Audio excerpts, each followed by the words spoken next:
Assalamualaikum warahmatullahi wabarakatuh. Alhamdulillah, di kesempatan kali ini Bu Is akan membahas soal kuis yang kemarin sudah kalian kerjakan, bab indeks harga dan inflasi. Oke, sebelum kita membahas kuis ini, siap-siap ya, mohon diperhatikan dengan baik supaya nanti tidak ada yang salah paham.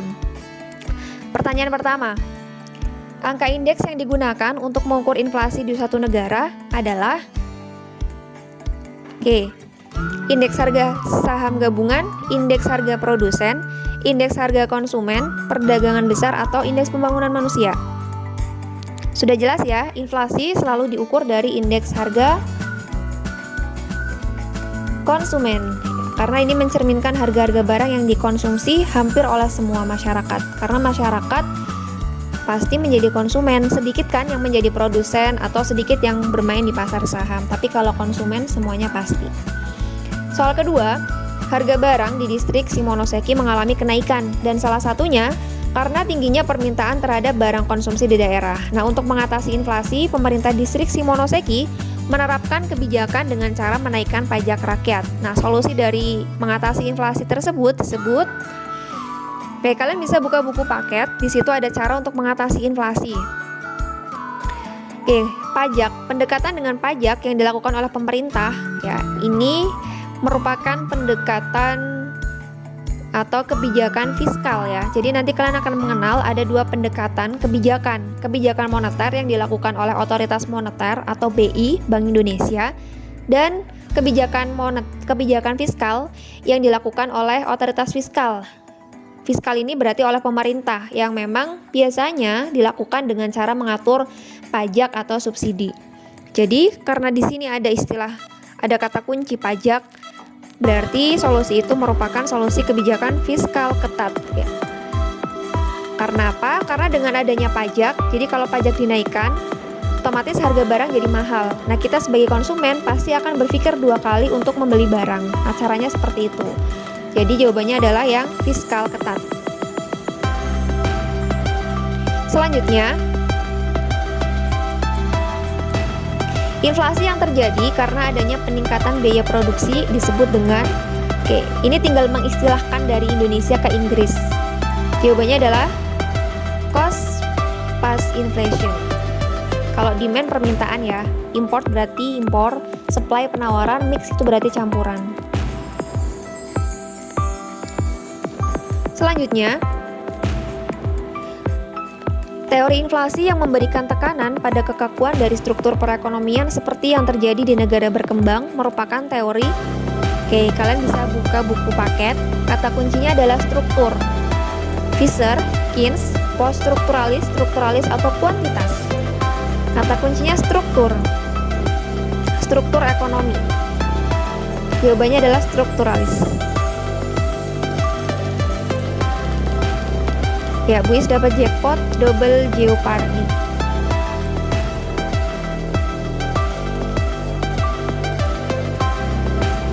Manakah yang menunjukkan gambar kurva atau grafik inflasi tarikan permintaan? Ingat, kata kuncinya tarikan permintaan. Kalian cari mana kurva yang menggambarkan kurva permintaan. Kurva permintaan itu selalu bergerak dari kiri atas ke kanan bawah. Karena slope-nya negatif. Slope atau kemiringannya negatif. Ya kan, hubungan antara P dan Q negatif. Nah, karena di sini adalah tarikan permintaan, berarti harus ada perubahan grafik ya, harus ada dua grafik minimal di sini. Yang pertama adalah kita lihat gambar ini, ya ini ada dua kurva permintaan dan satu kurva penawaran. Kalau ini adalah yang kedua, dua kurva penawaran tidak mungkin. Kalau ini satu kurva permintaan ya. Ini juga tidak mungkin, ini kurva permintaan biasa. Sedangkan ini seperti kurva permintaan, tapi hubungan antara inflasi dan pengangguran. Dan ini kurva penawaran. Jadi ini nggak mungkin. Kita cari yang ada dua kurva permintaan. Ya, jawaban yang ini. Selanjutnya, kegunaan perhitungan indeks harga bagi konsumen adalah sebagai petunjuk atau indikator yang dapat digunakan dalam mengukur kegiatan ekonomi secara umum, menggambarkan apakah orang yang bergerak di sektor pertanian semakin makmur atau semakin menderita. Sepertinya bukan ya yang pertama dan kedua. Kalau yang pertama ini lebih kepada ini pemerintah ya, sedangkan yang kedua ini oleh petani. Yang ketiga penetapan gaji dan perubahan. Kalau gaji kira-kira dapat gak? Oke, kita lihat nanti. Digunakan pedagang untuk penetapan harga dan penentuan jumlah persediaan. Tidak mungkin ya, kata kuncinya pedagang, sedangkan yang ditanyakan konsumen.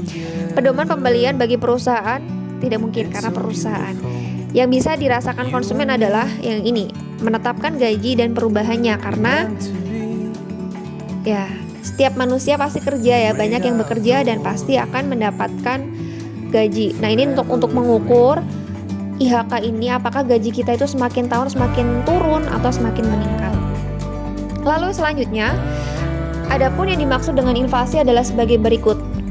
Bertambahnya jumlah uang beredar, menurunnya daya beli masyarakat, berkurangnya jumlah uang beredar, menurunnya nilai uang, dan menguatnya nilai uang. Bertambahnya jumlah uang itu sebenarnya betul, tapi ini hanya sebab. Menurunnya daya beli masyarakat juga betul ya, karena harganya mahal. Terus berkurangnya jumlah uang beredar tidak mungkin ya, karena jumlah uangnya banyak. Menurunnya nilai uang, ya ini juga betul. Menguatnya nilai mata uang tidak mungkin. Yang paling tepat adalah yang menurunnya nilai uang. Ya, ini lebih kepada bagaimana sih proses inflasi itu yang sebenarnya. Hasil dari proses inflasi itu adalah menurunnya nilai uang. Selanjutnya, salah satu kekurangan angka indeks titik-titik adalah hasil perhitungan akan overestimate. Oke, jawaban kalian apa kemarin? Kemarin ada dua pendekatan angka indeks, yaitu angka indeks last Bayes dan Paasche. Ya, salah satu kekurangannya adalah overestimate. Nah, overestimate ini dimiliki oleh indeks last Bayes. Ya, betul. Jangan sampai salah ya, penulisan salah ini bisa mempengaruhi jawaban. Ya, meskipun Bu Is sudah tahu, kadang hanya salah satu huruf ya, tapi karena ini sistem, jadi yang tidak sesuai dengan ini akan tersalahkan. Ya, tapi Bu Is sudah melihat jawaban yang lain. Kalau satunya, pendekatan Paasche itu akan underestimate. Underestimate itu berarti nilainya lebih rendah. Kita lihat gambar, tingkat inflasi yang terjadi pada tahun 2013 termasuk jenis, kita lihat 2013 adalah 8,38. 8,38 kalau dalam klasifikasi inflasi itu masih di bawah 10%. Nah, kalau masih di bawah 10%, berarti inflasi itu termasuk jenis inflasi ringan, sangat berat, sedang, parah banget, atau berat. Jawabannya adalah ya, ringan. Karena masih di bawah 10%. Termasuk Indonesia? Ya, Indonesia masih termasuk jenis ringan karena nilainya, angkanya masih di bawah 10%. Selanjutnya, barang yang tidak termasuk dalam perhitungan indeks harga konsumen adalah, oke, kita lihat pengertian IHK atau indeks harga konsumen apa kemarin? Ya, indeks harga dari harga-harga secara keseluruhan yang dilihat dari bahan makanan pokok, sandang, papan, tempat wisata. Berarti yang tidak adalah ini, karena ini mencerminkan harga saham. Ini lebih tepat dimasukkan dalam jenis indeks harga saham. Karena ini pertanyaannya yang tidak termasuk IHK, berarti jawabannya adalah yang ini. Selanjutnya, membicarakan soal krisis moneter yang melanda Indonesia tahun 98, nama George Soros tidak bisa diabaikan. Meski tidak terlibat secara langsung, namun kiprahnya di penghujung tahun 90-an sukses meluluhlantakkan nilai tukar sejumlah mata uang Asia, tidak terkecuali rupiah. Nah, si George Soros ini termasuk juga spekulan.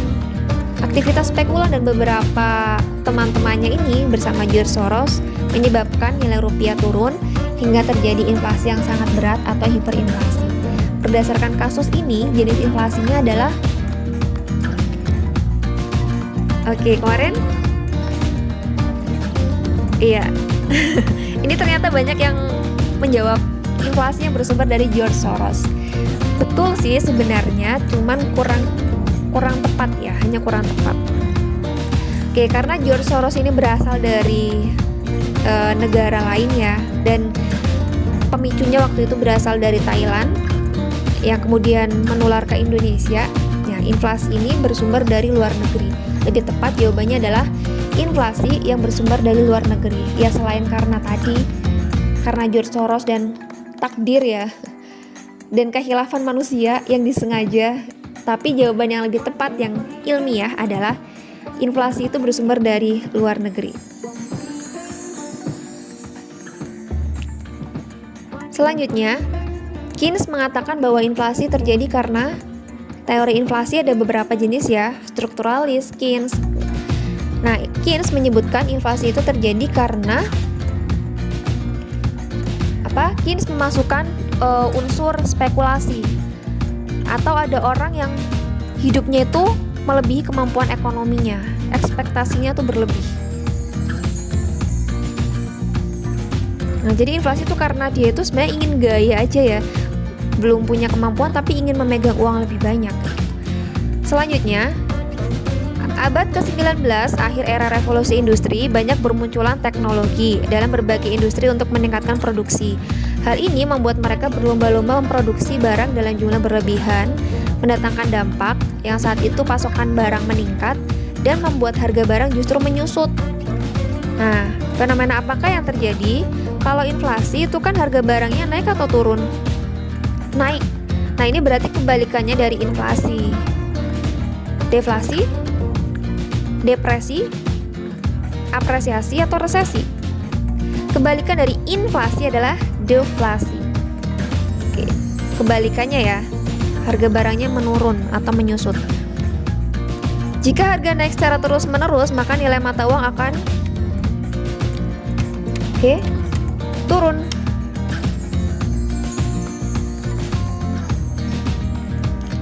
Oke, Buis dapat jackpot lagi.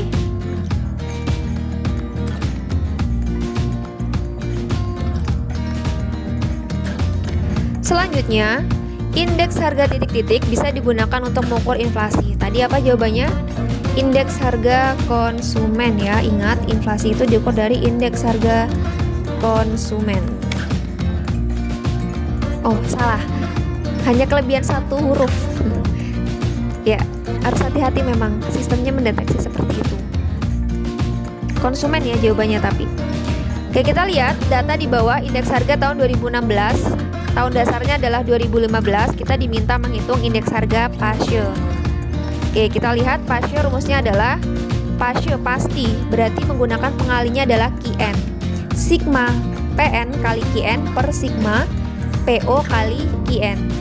Nanti kalian hitung, jawabannya yang Buis cari adalah ketemunya 108,42%.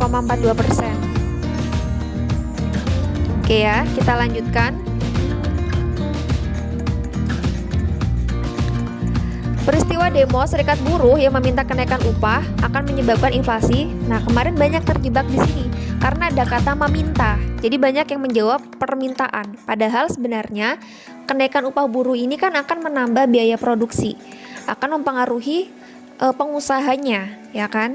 Berarti bukan dari tarikan permintaan harusnya, karena kalau tarikan permintaan itu dilihat dari sisi konsumen atau pembeli. Nah, berarti kan berpengaruhnya nanti kepada biaya produksi. Jadi termasuknya adalah inflasi dorongan biaya. Next, siapakah orang yang diuntungkan oleh adanya inflasi? Oke, orang yang lebih banyak uangnya, orang yang berjualan di toko online, orang yang kenaikan pendapatannya lebih besar dari laju inflasi, orang punya saham, atau orang yang pendapatannya tetap. Kalau tetap sepertinya tidak mungkin ya, karena setiap tahun selalu ada inflasi. Uang yang lebih banyak? Belum tentu, karena bisa jadi inflasinya lebih tinggi. Punya saham juga belum tentu, siapa tahu sahamnya turun. Berarti harus dipastikan pendapatan lebih besar dari laju inflasi. Jawabannya adalah yang ini. Oke, selanjutnya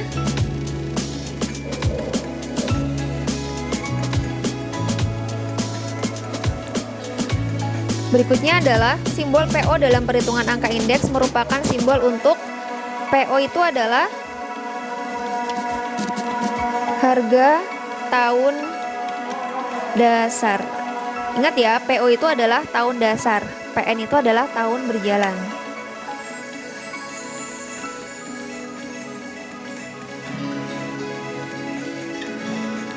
Menurut sifatnya, inflasi yang nilainya 10-30% termasuk jenis inflasi. Oke, inflasi itu ada beberapa jenis ya menurut sifatnya. Ada yang menurut sifat, ada yang menurut besar kecilnya. Nah, kita lihat kalau inflasi itu 10-30%, maka termasuk jenis meloncat. Semoga penjelasan ini bisa lebih membuat kita lebih paham lagi. Nanti kalau ada yang belum paham bisa ditanyakan.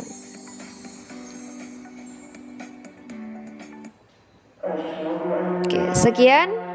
Assalamualaikum warahmatullahi wabarakatuh.